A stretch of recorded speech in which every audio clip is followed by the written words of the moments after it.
Saudara sekalian yang mulia, ilmu fikih itu diambil dari 4 sumber.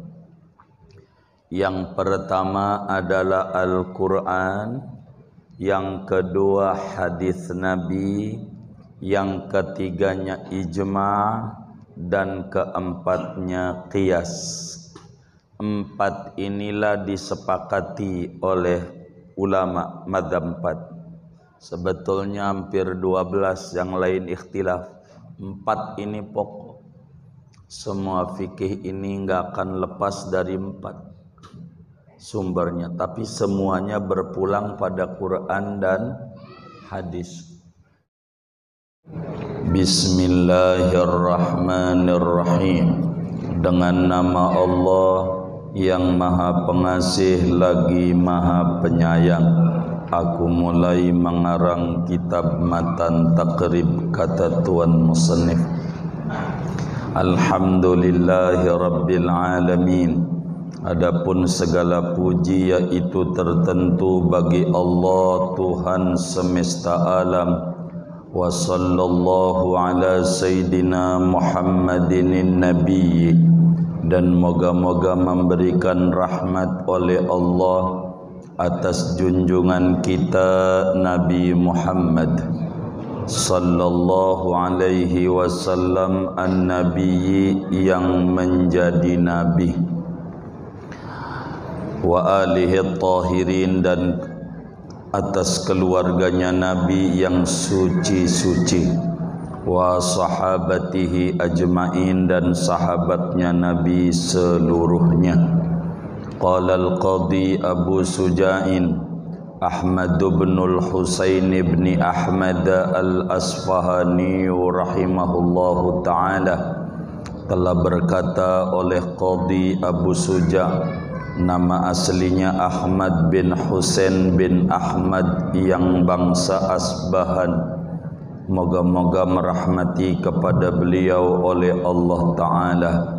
Sa'alani ba'dul asdiqai hafizahumullahu ta'ala an a'mala mukhtasaran fil fiqhi ala madhabil imam syafi'i fi ghayatil ikhtisari wa nihayatil ijazi. Telah meminta kepadaku oleh sebagian teman-teman, moga-moga melindungi akan semua teman-teman oleh Allah Ta'ala, meminta agar aku membuat akan kitab yang ringkas pada disiplin ilmu fikih mengikuti atas madhab Imam Syafi'i, yang kitabnya pada sangat ringkas dan sehabis-habisnya ringkas.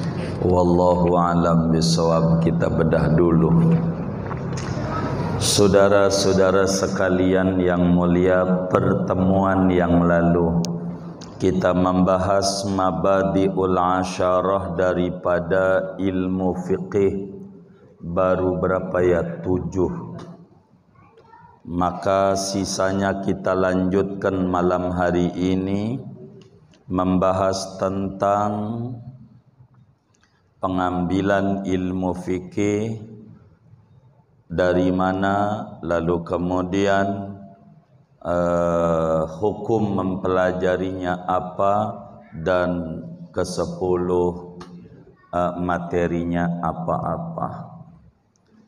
Saudara sekalian yang mulia, ilmu fikih itu diambil dari 4 sumber.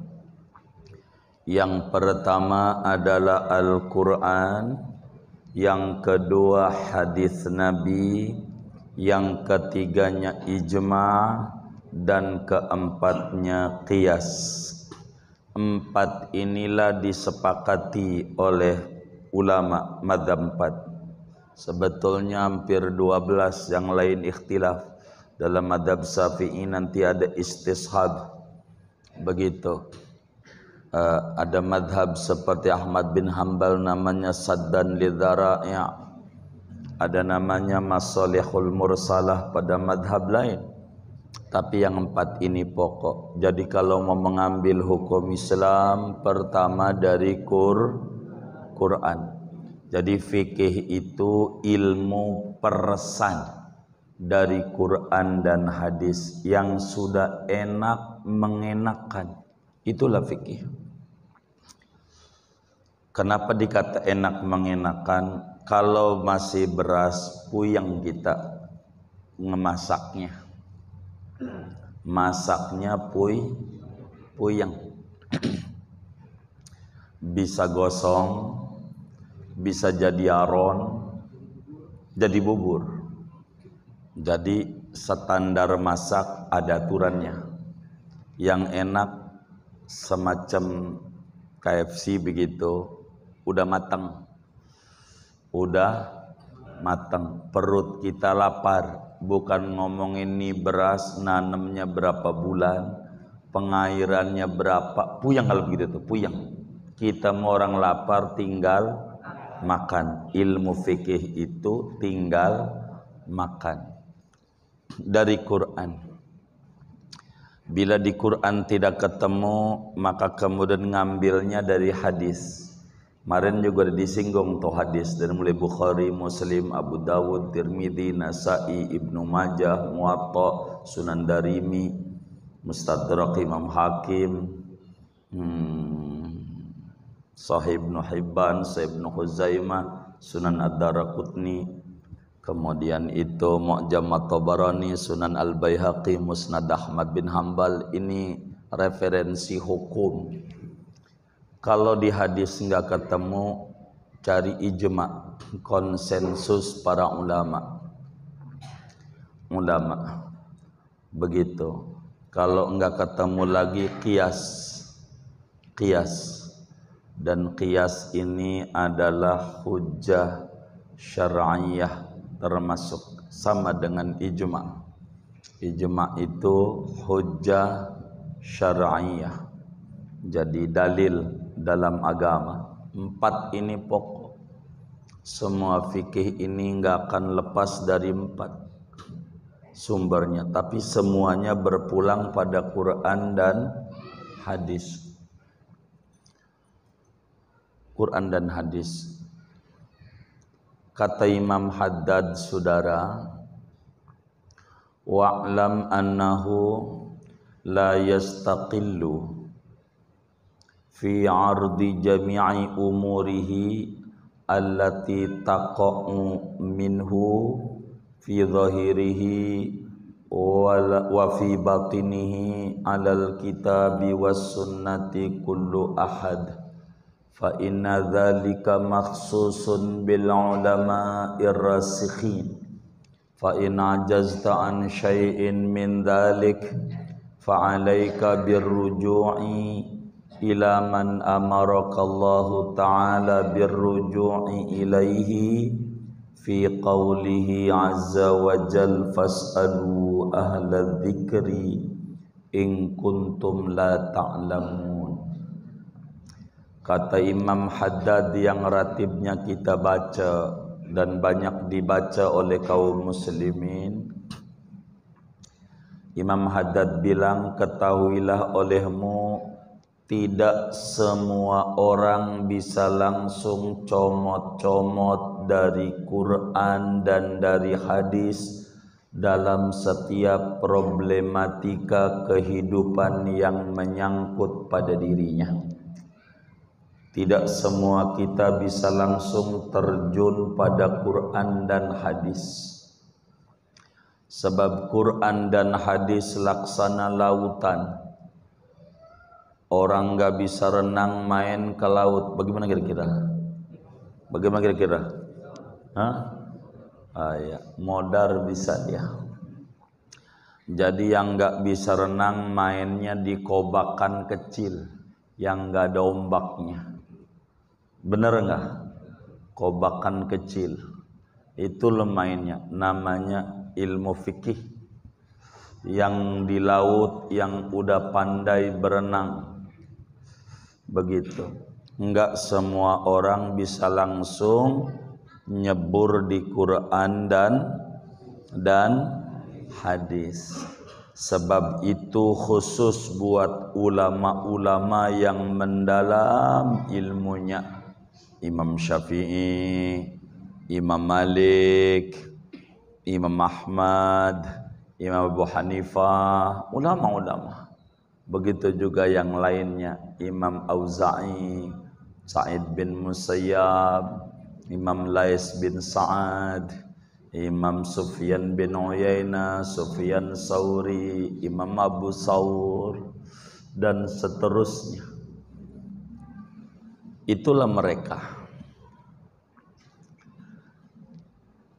Terus bagaimana bagi kita yang tidak bisa nyebur di Quran dan hadis?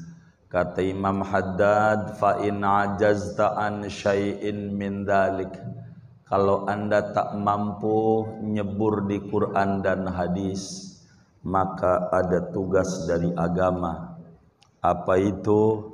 Engkau kudu ikut pada perintah Al-Quran, sehingga masih juga ikut Quran dan hadis. Apa itu perintah Quran? Fas'alu ahla dzikri in kuntum la ta'lamun. Tanya kepada ahli ilmu yang Anda tidak tahu. Jika Anda tidak tahu, tanya ama ahli ilmu. Orang itu ada dua, ada alim, ada ami atau jahil.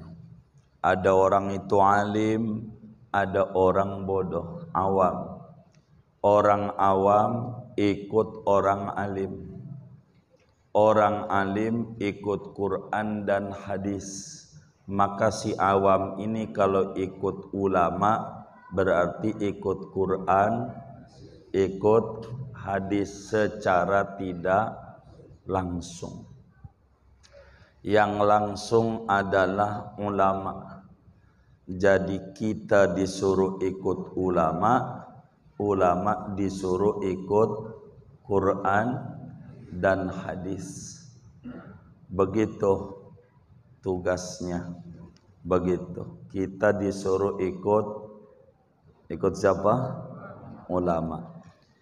Kenapa kita orang awam disuruh ikut ulama? Begini saudara, orang awam semacam kita ini kayak bocah umur 5 tahun diajak jalan-jalan ke Ragunan sama babanya, karena memang yang rada murah liburan ya Ragunan, ngakurin muka sama buyut. Tuh begitu, bener enggak? Tuh begitu, Keragunan. Nah, bapaknya dekat kandang macan, lari. Maka bocah ini pun juga, bocah ini lari. Itu cara bocah cerdas, ikut lari. Ketika ditanya, kenapa kamu lari? Ikut bapak. Kenapa bapak lari? Tahu dalil bahwa macan itu galak, bisa diterkam. Maka bocah yang cerdas kalau bapak lari ikut lari.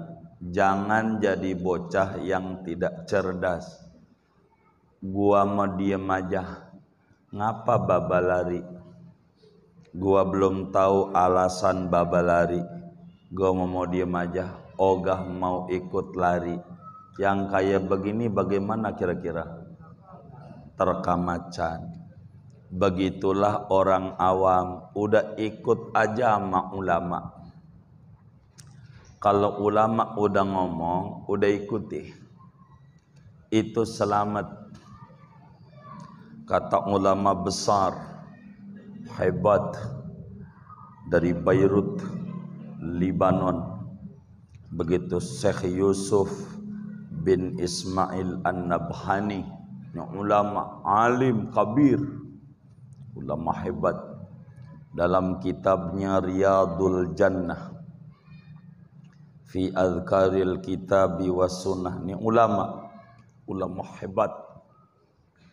Kata beliau, qad ajma'atil ummatul Muhammadiyah fi jami'il a'sari wal aqtari wan nawahi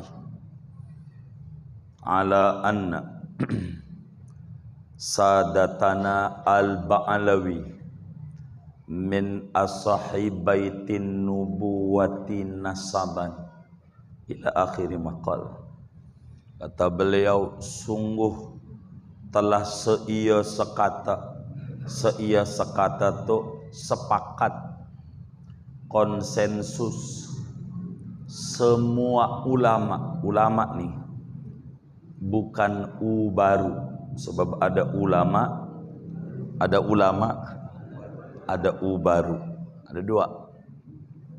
Sungguh telah sepakat semua ulama dari berbagai benua, berbagai daerah, berbagai negeri, bahwa Ba'alawi, para habaib Ba'alawi itu adalah nasab Habib yang paling sahih menuju Rasulullah daripada turunan Sayyidina Husain. Dulu, zaman dulu lama, udah ngomong, namanya juga ulama. Maka kita disuruh ikut ulama, jangan ikut baru ya. Baru. Kalau ulama bilang ijma tuh saya sekata semua ulama. Kalau yang nyeleneh enggak usah dengerin. Nama jadi nyeleneh, rusak itu orang. Ijma. Orang awam itu ikut kiai ikut mana? Quran dan hadis. Maka Imam Syafi'i, Imam Malik, Imam Ahmad, Imam Abu Hanifah, ini ulama-ulama semuanya ikut Quran, ikut hadis. Enggak ada yang ngarang-ngarang, enggak ada. Semuanya sumbernya dari Quran dan hadis, sumbernya. Begitu saudara.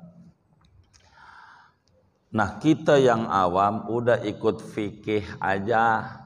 Kalau kata kitab fikih, maka itu berarti kata Quran, kata hadis. Walaupun kita nggak tahu, udah ikut yai aja. Selamat. Tuh begitu, selamat. Sebab kita ini hidup saudara di zaman akhir. Zaman akhir itu enggak kayak zaman dahulu. Pohon duren dulu mah buahnya duren. Pohon apalagi itu apel buahnya apel, rambutan buahnya rambutan, mangga buahnya mangga. Itu zaman dulu, selamat. Zaman akhir ada pohon mangkudu buahnya pace. Ini pohon ama buah ama pohon nggak sama, bener nggak? Ya Allah, babanya suka muludan, anaknya nentang-nentang. Begitu babanya suka tahlilan, anaknya malah yang ngamuk-ngamuk. Ini namanya mengkudu, buahnya pace. Kita jangan, biar selamat. Sabar, sabar, pelan. Begitu, tenang. Jadi begitu saudara. Dalil fikih itu dari Quran, hadis, ijma, qiyas. Itu begitu dalilnya, qiyas. Begitu, qiyas. Jadi yang disebut sunnah Quran ini butuh sama sunnah Nabi, itu Quran. Apa itu sunnah? Sunnah itu adalah perbuatan Nabi, ucapan Nabi, pengakuan Nabi. Jadi itu namanya sunnah Nabi. Yang Nabi perbuat itu sunnah Nabi. Yang Nabi ucapin sunnah Nabi. Yang Nabi akuin Walau enggak dikerjain nama Nabi namanya sunnah Nabi. Jadi sunnah Nabi itu enggak cuman yang dicontohin Nabi doang. Kalau yang dicontohin Nabi doang 2/3 Islam hilang. Ajarannya jadi sempit, kaku hidupnya. Ini jadi masalah. Nanti hidupnya speaker lah bid'ah. Begitu muncullah aliran namanya aspek, anti speaker, ada aja. Tapi masalahnya kacamata punya, malah pakai kacamata lagi. Begitu. Speaker sama kacamata sama fungsinya. Kalau kacamata itu untuk memperbesar, alat memperbesar huruf. Enggak apa-apa baca Quran enggak kelihatan. Begitu. Baca Quran kalau enggak pakai kacamata kecil-kecil, kacamata jadi ngebantu bagus. Begitu. Maka kacamata itu alat untuk memperbesar. Besar apa? Huruf. Kata dia boleh pakai kacamata karena ngebantu. Speaker tuh sama, alat untuk memperbesar. Benar enggak? Memperbesar apa?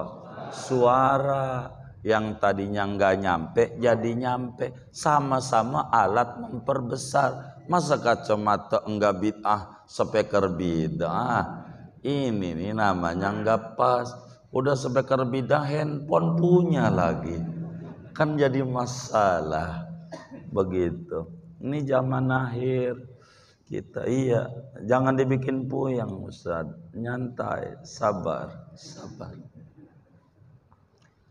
Jadi fikih itu pengambilannya dari Quran, dari hadis, dari ijma', dari qiyas. Saya nggak panjangin ini. Kesembilan, mabadi'ul asyarah itu hukum mempelajari ilmu fikih. Apa hukumnya belajar ilmu fikih? Saudara sekalian, mempelajari ilmu fikih hukumnya fardu ain. Pada bagian yang kita butuhkan untuk ibadah dan muamalah kita. Fardu ain. Apa itu fardu ain? Setiap manusia muslim yang akalnya sehat, umurnya udah 15 tahun, wajib hukumnya ngaji fikih. Ini udah 15 tahun belum nih? Belum wajib. Pokoknya yang 15 tahun ke atas wajib belajar fikih. Enggak bisa kalau enggak belajar fikih. Begitu kudu fardu ain belajar ilmu fikih ini wajib. Jadi saudara nih duduk malam Selasa ini pada majelis ilmu wajib ain. Jadi ganjarannya gede, enggak kehitung ganjarannya. Wong belajar ilmu wajib. Ama saudara duduk di majlis zikir 70 kali, ama majlis ilmu fikih sekali, udah enggak kebanding. Gedean ngaji fikih sekali kalau ngomongin ganjaran. Tuh begitu. Fardu ain. Belajarnya kata Syekh Nawawi Al-Bantani di dalam kitabnya Salalimul Fudala, fata'allaman ilman yusahhihu ta'atan wa aqidatan wa muzakkiyal qalbis kula hadis salasu fardu ainin fa'rifan wa'mal biha taksul najatun wa'tila. Pelajarilah ilmu yang mengesahkan ibadah, namanya ilmu fikih. pelajarilah ilmu yang meluruskan akidah, membentengi akidah, namanya ilmu tauhid. Pelajarilah ilmu yang membersihkan hati, namanya ilmu akhlak, ilmu tasawuf. Hadis salasu fardu ainin fa'rifan. 3 ilmu ini hukumnya fardu ain belajarnya. Udah ngaji tauhid belum? Oh udah tamat. Alhamdulillah. Maka kita kudu ngaji fikih fardu ain. Kata para ulama, man shalla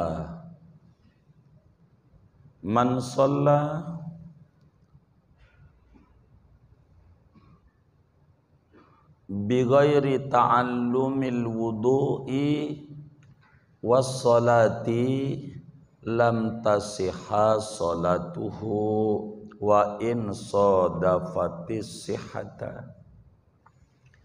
Siapa orang salat tanpa belajar ilmu wudu, ilmu salat, maka salatnya bisa enggak sah walaupun berbetulan dengan amaliyah karena enggak dasar ilmu. Kudu kita belajar.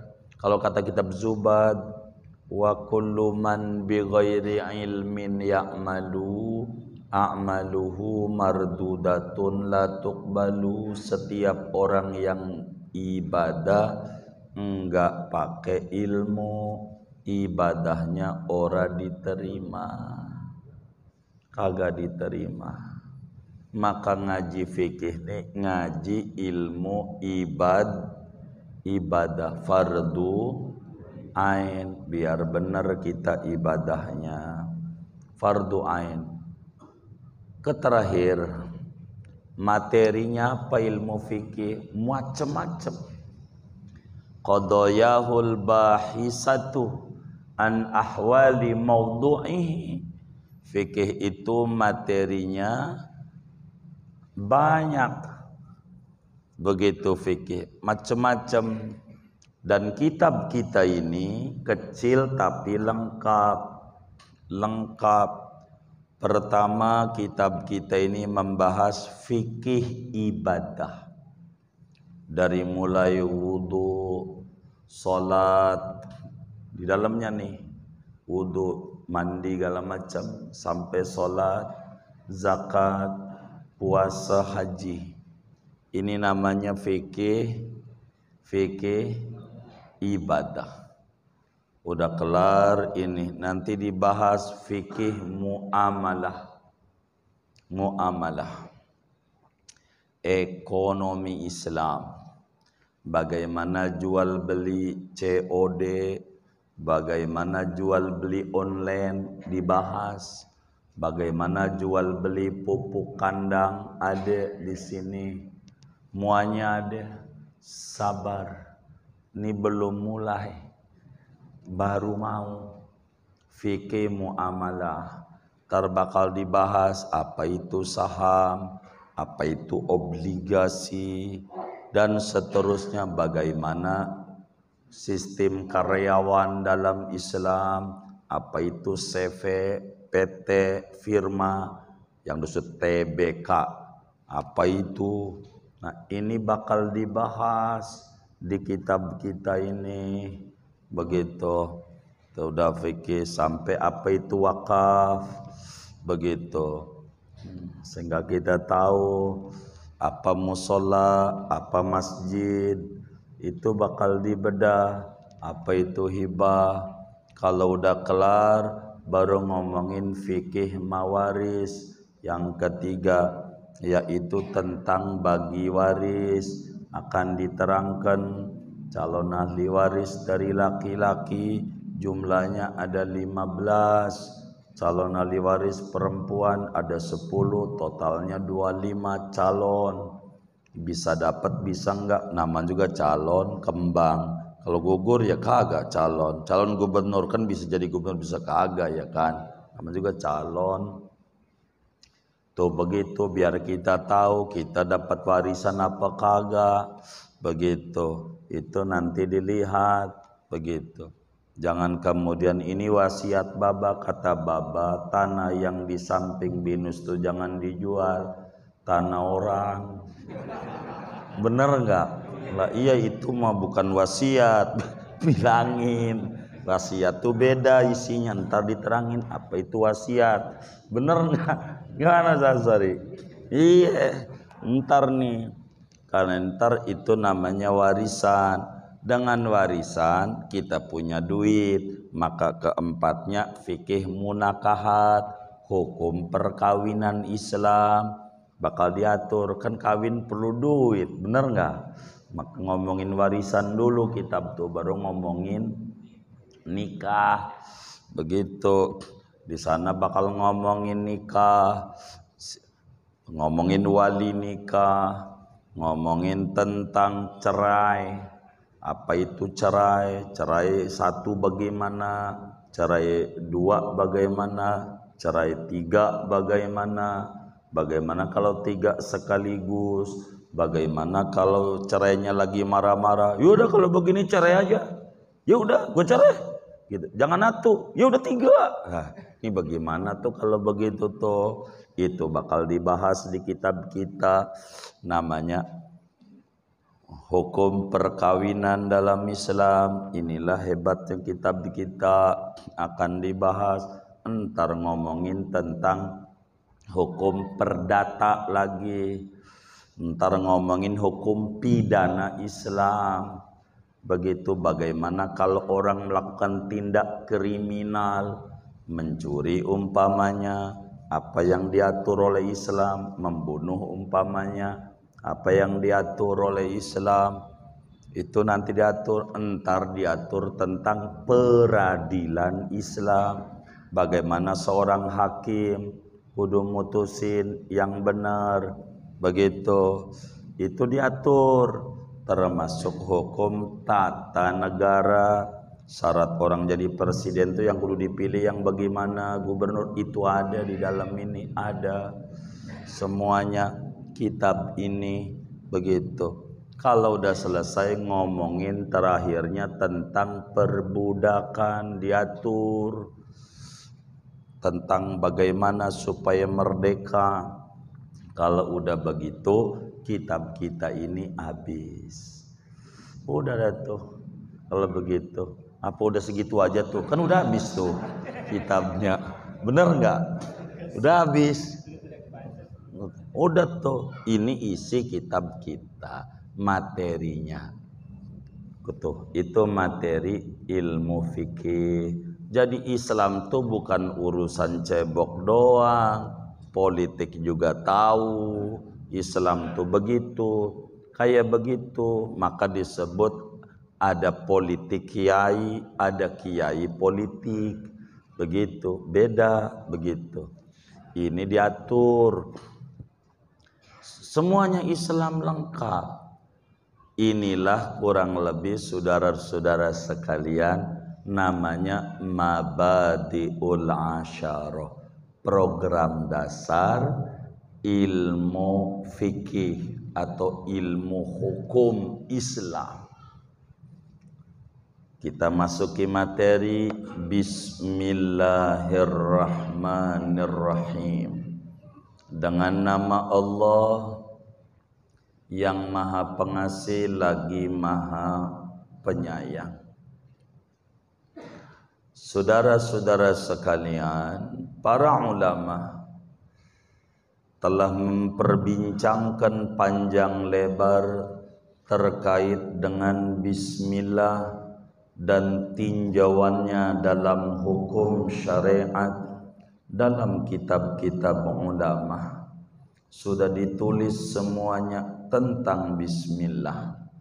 Oleh karena kita malam hari ini mengkaji ilmu fikih, maka tentu kita akan membahas aspek hukumnya saja. Kita perlu bahas bismillah ini yang ada relevansinya dengan ilmu fikih. Kata ulama, yang bagi likulli syari'in fi fannin an yabhatha basmalatan bitarafin mimma yunasibul fannal masyru'a fi wifa'an bihaqqil basmalati wa wifa'an bihaqqil fannil masyru'i fi. Seyogianya bagi setiap orang yang memasuki satu disiplin ilmu untuk membahas terlebih dahulu tentang Bismillahirrahmanirrahim dengan bahasan ala kadarnya yang ada relevansinya dengan disiplin ilmu yang dipelajari, sebagai menunaikan hak bismillah dan menunaikan hak disiplin ilmu yang dipelajari. Malam hari ini saudara kita mengkaji ilmu fikih, maka perlulah kita membahas bismillah yang ada keterkaitannya dengan ilmu fikih saja, meskipun bahasannya tidak panjang lebar. Perlu diketahui saudara, bismillah dalam tinjauan ilmu fikih hanya terbatas pada hukumnya saja. Hukum baca bismillah itu apa? Karena ilmu fikih itu membahas tentang aspek hukum. Jadi ketika ditanya apa hukum baca bismillahirrahmanirrahim, maka perlu diketahui bahwa hukum baca bismillah itu ada 5. Ada baca bismillah itu hukumnya wajib. Kedua, baca bismillah itu hukumnya haram. Ketiga, baca bismillah itu hukumnya sunnah. Keempat, baca bismillah itu hukumnya makruh. Kelima, baca bismillah hukumnya mubah. Karena hukum Islam seperti pertemuan yang lalu ada 5 sebagai hukum syarak, bukan hukum wad'i. Pertama, bismillah itu hukumnya membacanya wajib. Kalau enggak baca dosa, kan wajib. Kapan baca bismillah itu wajib? Saat sholat wajib baca bismillah. Di dalam madhab Syafi'i yang namanya sholat rukunnya ada 17. Di antaranya membaca surat Al-Fatihah. Dan surat Al-Fatihah itu ada 7 ayat. Ayat pertamanya Bismillahirrahmanirrahim. Maka orang yang sholat yang tidak baca bismillah tidak sah sholatnya.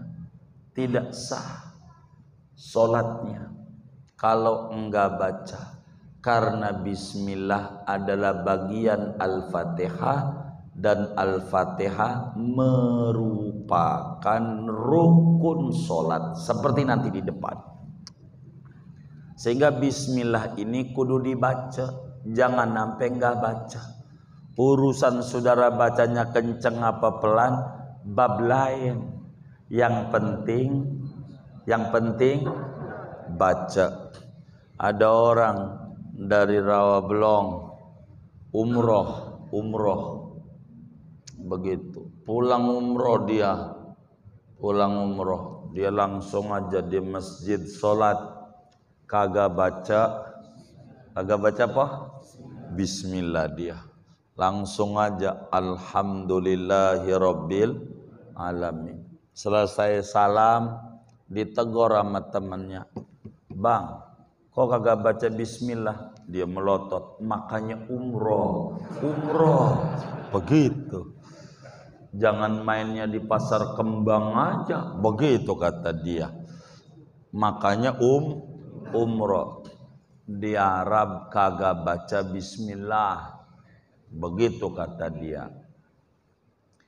Emang lu udah tanya imamnya, Ya tanya sih kagak, gua juga gak tahu tuh imam sholatnya di mana. Lah, emang lu di Mekahnya di mana? Gua sih di lapangan, lapangan sholatnya begitu. Lu tanya tuh imam baca apa kagak? Pokoknya yang gua denger kagak baca dia. Lu kagak tanya, nyimpulin diri. Imamnya siapa? Yang saya dengar sih kata yang bimbing tuh namanya Imam Sudes begitu. Oh, Imam Sudes. Itu baca bismillah dia pelan begitu. Kalau ente namanya Imam Sadis, nggak pakai nanya, ente nyimpulin begitu. Gitu, melihatnya pakai kuping. Yang ngelihat pakai kuping tuh bukan pakai mata, Imam Sadis begitu. Jadi ada yang pelan, ada yang kenceng bacanya, tapi baca, bukan ente kagak baca gitu. Oh begitu, makanya ngaji malam Selasa udah begitu aja dia. Begitu. Hebat juga begitu. Jadi bismillah tuh wajib. Satu. Dua, baca bismillah tuh hukumnya haram. Udah belum ya? Ini yang benar nih. Udah belum? Oh belum. Lah kan kita juga baperan ya kan. Bismillah tuh hukumnya haram, dosa. Kapan bismillah tuh dibaca dosa? Bila kita melakukan atau memakan, meminum barang yang zatnya haram. Yang haram secara zatnya minum khamr, baca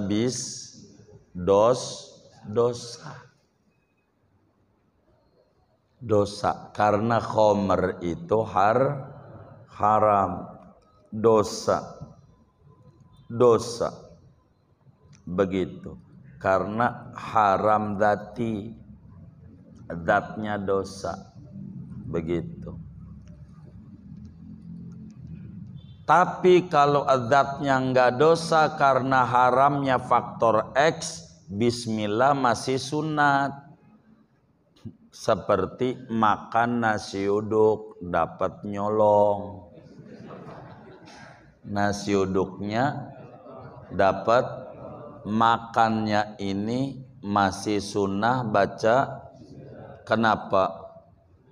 Kenapa? Zatnya enggak haram, yang haram nih gara-gara iya masih sunat begitu. 3 biar cepat sunat. 3 sunat, baca bismillah tuh sunat. Kapan baca bismillah tuh sunat? Bila kita melakukan satu perkara yang dipandang baik oleh agama. Begitu. Melakukan satu perkara yang dipandang baik oleh agama, itu baca bismillahnya seperti ngarang kitab. Makanya yai kita diawali dengan ya, karena ngarang kitab kan bagus. Mau makan, wudu, mau mandi, baca bismillahnya sunat karena perkara yang baik dalam agama. Keempat, makruh. Mana tuh bismillah yang makruh? Seperti kita mau memakan atau melakukan perkara yang makruh secara zatnya. Seperti mana? Memandang kemaluan istri, dia baca bismillah dulu, itu makruh.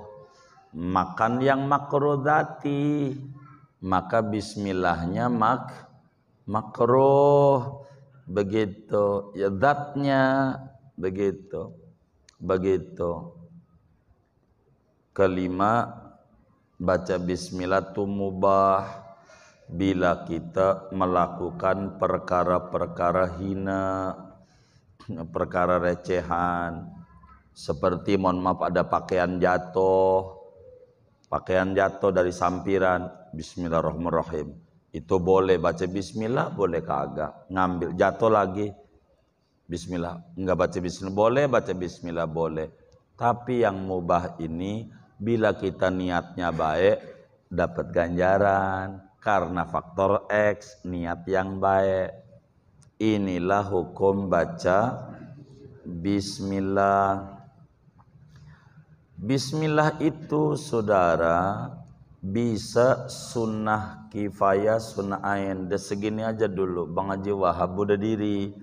Maknanya kita sudah segini.